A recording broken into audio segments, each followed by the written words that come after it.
Seguimos adelante en Telebuendía, recibiendo con gran gusto esta mañana a Óscar Botinelli, el director general de Factum, todavía con esa inercia del domingo. Óscar, buen día, ¿cómo te va? Buen día, Daniel, ¿cómo estás? Bien, hay un efecto tardío, ¿no? El cansancio tarda en irse. Bueno, sí, sobre todo que es muy uruguayo, uno dice, esto lo dejo para después del 30 de noviembre, Sí, entonces ya no me quedan los días hasta fin de año para ponerme al día Verdad. de todas las cosas. Lo cierto es que hay una satisfacción con el deber cumplido, por decirlo en Sí, términos. por suerte esto estuvo muy bien.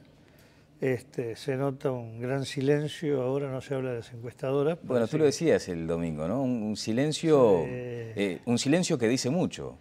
Dice mucho porque hubo acá algo que fue un poco fuera de tono, de un ensañamiento, de no querer entender, porque se daban explicaciones y era como, el asesino quiere presentar una coartada de que él no fue, no, miren, esto es así, un juego de acierto-error. Fue facilitado por una línea que nosotros no compartimos, de colegas que jugaron mucho el concepto de adivinanza, de apuesta, que espero que se termine. Pero, y además, en el caso nuestro, el juego de hablar las encuestadoras sin diferenciar, ¿no? Claro. Y señalar como ejemplo lo que no era nuestro. En cambio, en el plano político sí se observó que decían algunas encuestadoras, lo cual diferenciaban un poco lo que estamos contentos, lo dijimos en radio el domingo, que ya en noviembre, en medio de lo que podemos llamar el tiro al blanco, estudios que se hacen sobre confiabilidad en las encuestas en distintas partes del mundo, uno de ellos Uruguay, daba que el 74% de los uruguayos confiaban en alguna empresa o algunos genéricamente. Claro. Me gustaría detenerme en ese dato, porque lo dijimos al pasar en el medio de lo que fue la dinámica. Y el 82, lo que sí es verdad que en octubre del 82, es decir, hay una caída, claro. pero quedar en el 74 sería el sueño de muchos, ¿no? Desde ya, bueno, por supuesto. ¿Y cómo fue el estudio ese? ¿En qué consistió? ¿Quién lo hizo? Bueno, es un estudio que se hace desde Italia, que mide a todos los que están en esa red, periódicamente, en momentos clave. Las mediciones anteriores al 2014 fueron de 2009, ¿no? Y bueno, por supuesto, algunas consultoras prácticamente sufrieron poco o nada y otras sí fueron golpeadas de octubre a noviembre, pero lo que importa es el conjunto de la actividad, ¿no? Bien, y allí una vez más se dio este resultado que fue el trabajo cumplido, como decíamos. Una consideración sobre este aspecto tiene que ver con eso que tú decías el domingo también, el agradecimiento a los líderes políticos, a los dirigentes, a los sectores. Bueno, eso es lo que sigue llamando la atención. Perdón, sobre el primer tema yo quisiera marcar una cosa. Ahora que todo se apagó, bueno, no era un problema de polémica, reglamentemos o no las encuestas. Nosotros hace 20 años que lo venimos planteando y lo planteamos no como un tema polémico, sino sobre la necesidad que haya un marco que regule la realización, la difusión, el análisis sobre las encuestas, para que todo tenga un alto nivel de profesionalidad, de rigor y de transparencia.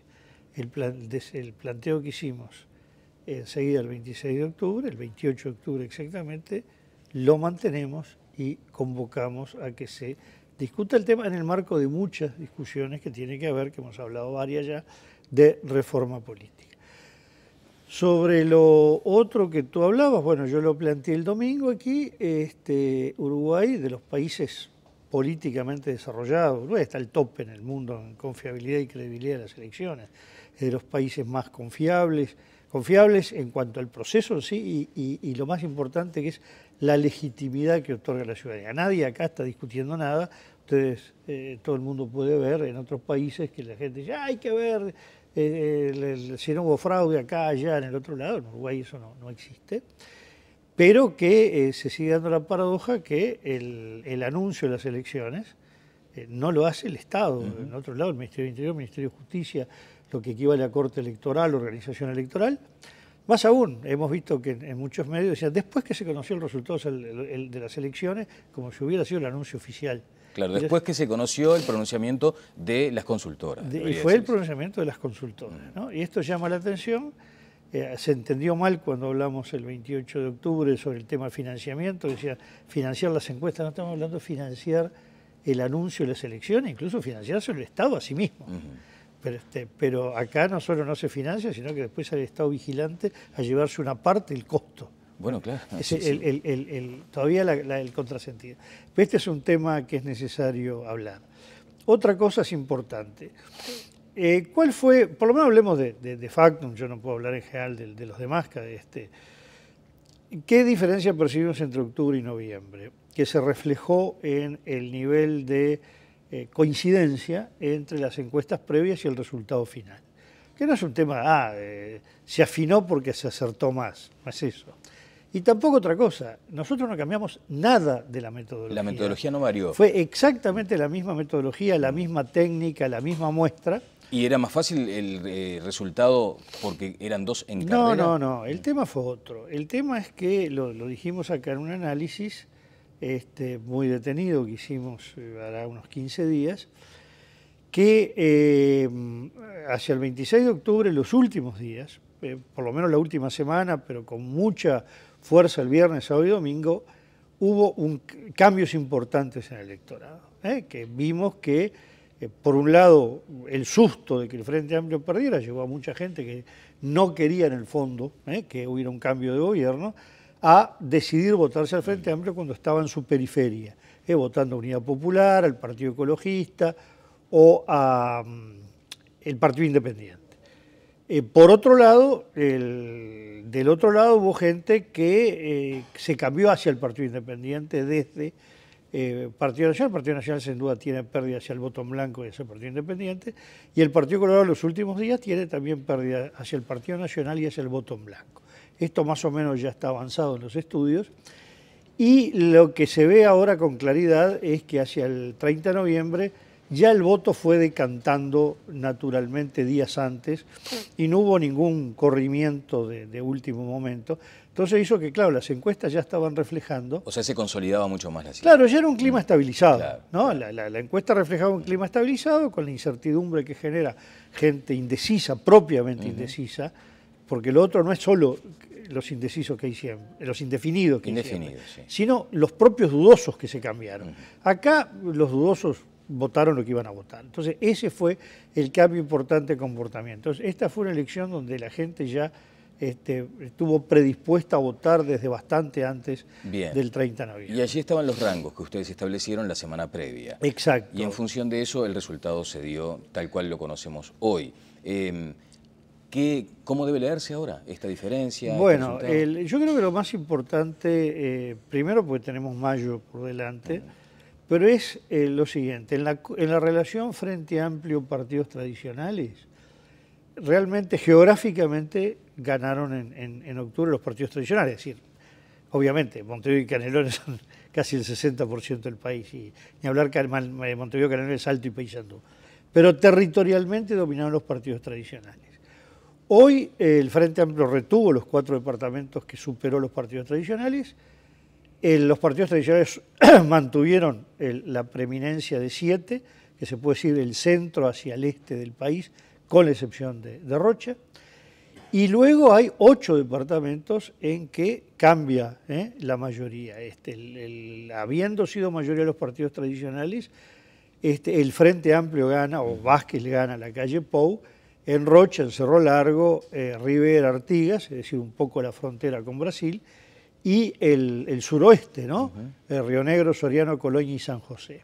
Rivera puede haber algún margen de duda, porque está muy cerca la ventaja de Vázquez sobre la calle Pou, y hay un número interesante de observados. No es lo más probable que haya un cambio, pero se puede llegar a dar matemáticamente. ¿Lo de Cerro Largo, por ejemplo? Cerro Largo fue muy grande la diferencia, ¿no?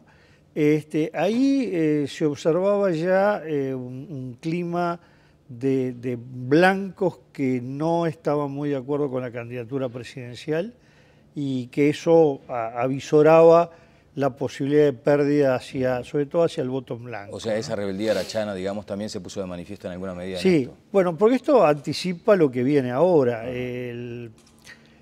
Por un lado, en el Partido Nacional, que observamos, bueno, aquí hace un tiempo habíamos dicho, bueno, el resultado no es quien gana solamente, que era muy claro que iba la reelección de Tabaré Vázquez, o la nueva elección, o reelección no inmediata, Sino qué pasaba con la calle Pou. Habían dicho, bueno, si él pierde por una diferencia un dígito, realmente será un triunfo una conquista en su camino hacia el futuro, sobre todo una persona de 41 años. Bueno, si es 2 dígitos y una diferencia mayor a la que tuvo Mujica con la calle Herrera, sale un poco deteriorado, golpeado, cuestionado. Fue lo que sucedió. Y efectivamente ya se nota que hay un posicionamiento del otro sector del Partido Nacional diciendo, ojo, somos 2. El presidente electo tiene que hablar con los 2. No hay un líder del Partido Nacional, no hay un líder de la oposición. Estas señales ya empezaron. ¿Pero en qué momento advertiste esa señal? Bueno, ya empezaron, ¿Sí? Muy sutiles, sí, pero ya se empezaron a dar. Y efectivamente la calle Pou tiene que revalidar su posición dentro del Partido Nacional. Lo que pase entre el lacayismo, todos hacia adelante, por un lado, y Alianza Nacional en mayo, en la disputa de las intendencias, va a ser otra prueba de fuerza. No nos olvidemos que en la Cámara de Diputados están 16-16 y dentro de la calle Pou hay alguna corriente que ha salido herida de esta elección por la forma en que se conformó especialmente la lista del Senado. El Senado, exacto. Y en el Senado sí, tiene una ventaja 6-4. En el discurso de la calle Pou el domingo ya se insinuó algo de eso, es decir, de reivindicar su liderazgo partidario. No, no tan claro, pero lo dio por supuesto. Bueno, él hablaba el candidato, obviamente, ¿no? El que asume todas las virtudes y todos los defectos, como corresponde a un candidato. Acá hay un tema que nosotros desarrollamos anoche en Telenoche, que merece un análisis más detallado, que es un análisis llamado la izquierda-derecha. En Uruguay hay mucho sarpullido cada vez que se habla de derecha, pero ojo, no en la población, porque cuando uno hace los análisis, los estudios de autoidentificación ideológica, salta ahí. La gente se dice, ¿usted de qué? Yo de derecha, yo de centro-derecha, yo de izquierda, yo de centro-izquierda. Es decir, nadie, es a nivel de élites que molesta el uso de ese término. Una cosa muy rara, porque en Europa uno ve en España a Rajoy diciendo nosotros, la derecha, las derechas, pero España habla en plural, exacto, cosa que nunca entendí. Bueno, analizando eso y sin darle ninguna otra connotación que operar sobre un eje, si dividimos el electorado del centro a la izquierda y del centro a la derecha, ¿qué encontramos? Bueno, que del centro a la derecha, que Frente Amplio, Unidad Popular, Partido Ecologista, y la mitad del Partido Independiente, lo que podemos llamar la corriente socialdemócrata del Partido Independiente, eso suma el 51,4. Es 1,5 puntos por encima del 2009. 51,4 centro-izquierda. De centro-izquierda-izquierda. Y centro-derecha-derecha es el 45,4. Y después, no, 45,3. Después tenemos 3,3 neutro, que es lo que salió de octubre. Es decir, la izquierda, centro-izquierda, creció en relación a 2009, la derecha, centro-derecha cayó, y si partimos de los pisos de izquierda y los pisos de derecha, digamos, Partido Colorado, Partido Nacional, y la parte, digamos, social cristiana del Partido Independiente, vemos que el Vázquez crece 2,2 por encima de la izquierda y Mujica había crecido 2,5. A su vez, la calle Pou cae 4,2 en relación al centro derecha-derecha y la calle Herrera había caído 3,8. En otras palabras, Vázquez crece menos que Mujica en relación a la base que tuvo en octubre. Ojo, el Vázquez puede haber crecido en octubre también, digo, estoy hablando la elección de noviembre con la de octubre. Y la elección de la calle Pou cae un poquito más que la calle Herrera, pero no tanto como cuando se miran las cifras absolutas, sin mirar de dónde se partió. Es decir, captó menos que la calle Herrera, pero los dos perdieron en relación a la masa que tenían, ¿no? Que la pérdida es básicamente, no solo de Colorado, porque hay una idea simplista, que es sumar todos los votos del Partido Nacional y la diferencia es decir, estos son los colorados que no votaron. No. Hubo blancos que votaron en blanco y también algunos que votaron a Vázquez, no tanto. Hubo colorados que votaron a Vázquez y colorados que votaron en blanco, ¿no? Bueno, decíamos el otro día respecto al balotaje que la interpretación o la principal fundamentación para esto es el respaldo que recibe el presidente en una segunda vuelta, que queda legitimado el ejercicio de su mandato. ¿Es la circunstancia de Tabaré Vázquez ahora sentir ese respaldo potente? Bueno, digamos que el sentido del balotaje fundamentalmente era sí esto.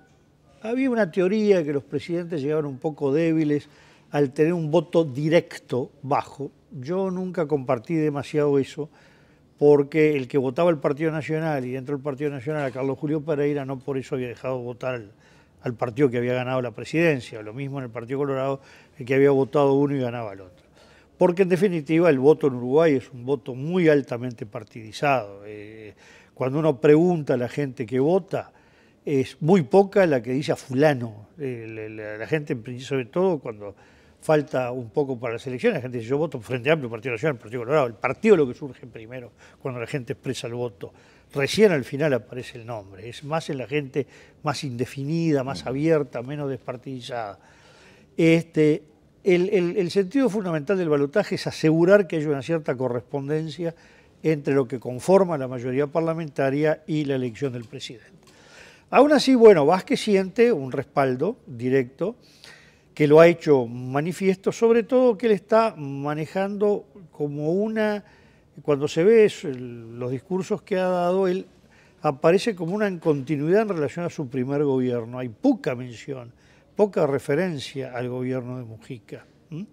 Él está planteando una especie de continuidad macro en la medida que es el Frente Amplio, pero con una especie de ruptura en relación al actual gobierno. O si no de ruptura, digamos, bueno, cambia el trillo, ¿no? No va exactamente por el mismo lugar. Bueno, allí, por ejemplo, entonces se establece como una especie de... marca su posición. Digamos, sí, claramente. Incluso el gabinete hay que esperar, no hay que hacer futurología. Además, a nosotros nos interesa ni adelantar noticias, ni analizar las noticias, pues no ejercemos el periodismo. Pero da la impresión de un gabinete de mucha impronta personal de Tabaré Vázquez, de su círculo, llamémosle así, con alguna participación de sectores políticos, sobre todo más ajenos a él. Bueno, ¿no? Convoca en el discurso a un gobierno donde participen todos, digamos, además lo señala claramente así. Dice que se va a cumplir cada punto y cada coma del programa de gobierno. Claramente también manifiesta que lo que se votó es el programa del Frente Amplio. O sea, ¿no acota el margen de negociación con la oposición? Bueno, no. Yo creo que él hizo una distinción correcta. El tema es no los enunciados, sino la práctica, después en qué terminan las cosas. ¿No? Vamos a hablar claro, eso es lo que importa. Se elige un gobierno y la lógica de los sistemas democráticos liberales, o de las poliarquías, como dice técnicamente, es que, bueno, una mayoría gobierna, ¿no? Es decir, en el caso uruguayo, hay una mayoría en las dos cámaras del mismo partido con el presidente de la República y por lo tanto el Consejo de Ministros va a responder a esa mayoría, tiene un programa y gobernará ahí. Lo otro es que ese gobierno, la lógica más uruguaya, por ejemplo, nada compartida en Gran Bretaña, ni en Israel, donde la oposición casi no existe, normalmente, ¿no? El gobierno gobierna, la oposición patalea, digamos. Es la lógica de la búsqueda de consensos, ¿no? Y por lo tanto decir, bueno, este es el programa de gobierno. A partir del programa de gobierno busquemos consensos. Que hay que manejarlo en dos temas. Uno, la participación en la administración autónoma, que tiene dos sentidos. Uno, los que dicen, no, eso es si están dispuestos a colaborar, como que la oposición tendría que plegarse a lo que quiere hacer el gobierno. Otras diferentes, si no, la oposición tiene que estar porque ahí es muy difícil controlar si no se está dentro de los organismos. No se puede controlar ANCAP, UTE, Antel, Banco República desde el Parlamento, ¿no? Hay que estar adentro. Hay que estar adentro.